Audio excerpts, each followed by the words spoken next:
नमस्कार दर्शक बंधु पीपीएन किचेन्स को आपणक स्वागत। आजिर अध्याय आमर रेसिपी रही नवरात्रि स्पेशल सुजी टिक्का। यह संपूर्ण बिना पियाज रसुण रे प्रस्तुत। नवरात्रि किंबा पूजा पार्वण रे आपण एहाको बनै पारिबे। तेबे एहार आवश्यक सामग्री हेउछि प्रथमे सिझा बड़ आलू 3टी नेबे, ता सहित सुजी गोटे कप नेबे, तेल 250 ग्राम, सोरिष हाफ चामच नेबे, छोट खंडे अदा छेचा नेबे, भृषंग पत्र 3टी नेबे, कटा धनिया पत्र 10 ग्राम, चाट मसला 1 चामच एवं स्वाद अनुसार लुण नेबे। एहा परे प्रस्तुत करिबे सुजी टिक्का। प्रथमे गैस रे एक पैन बसातु, तापरे 1 चामच तेल दियंतु। तेल गरम हेबा परे हाफ चामच सोरिष, छेचा अदा, कटा भृषंग पत्र पकांतु, तापरे पानी दे दियंतु। पानी गरम हेबा परे सुजी पकाई भल भाबरे गुळांतु।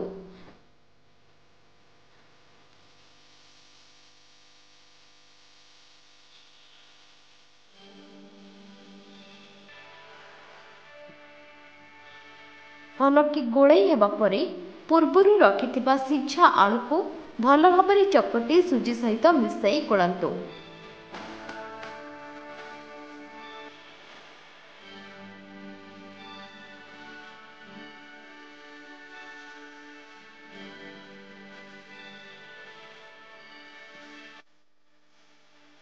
तापरे प्रस्तुत मिश्रण को एक पात्र को काढ़ी 1 चामच चाट मसला एवं स्वाद अनुसार लुण दे भल भाबरे मिसाई चकटंतु, जेपरि ताहा भल भाबरे मिसिजिव, टिके भी बिंडा न रहिबो।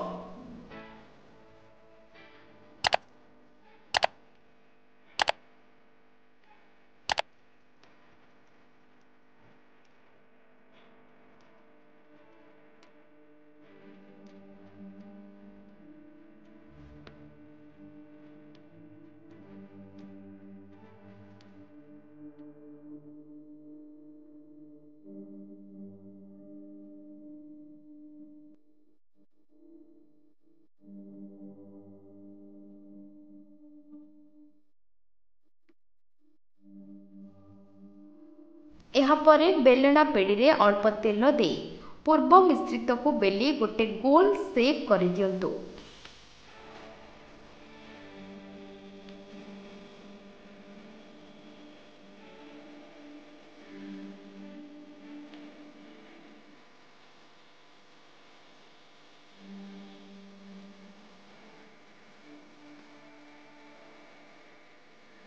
तापरे छोट छोट पीस करी काटी दियंतु।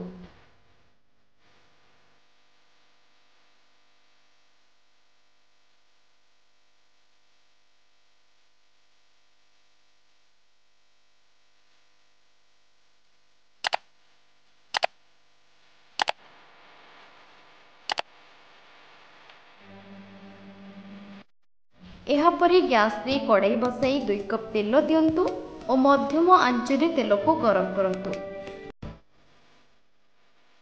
सही पीस गुड़ी को तेल रे पकाई हल्का लाल हेबा पर्यंत छाणंतु।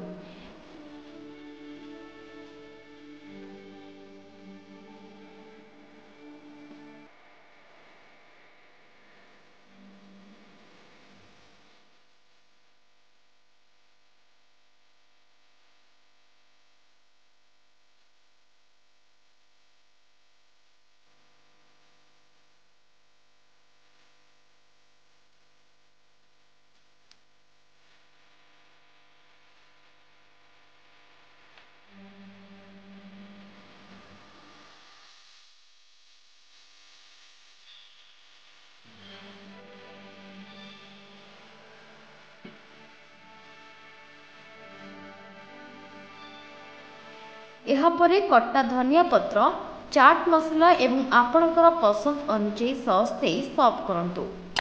निजे खाइबा सहित परिवार सांगसाथी को बनेकी दियंतु एवं केमिति लागिला आमको आम कमेंट बॉक्स माध्यम रे निहाती जणांतु।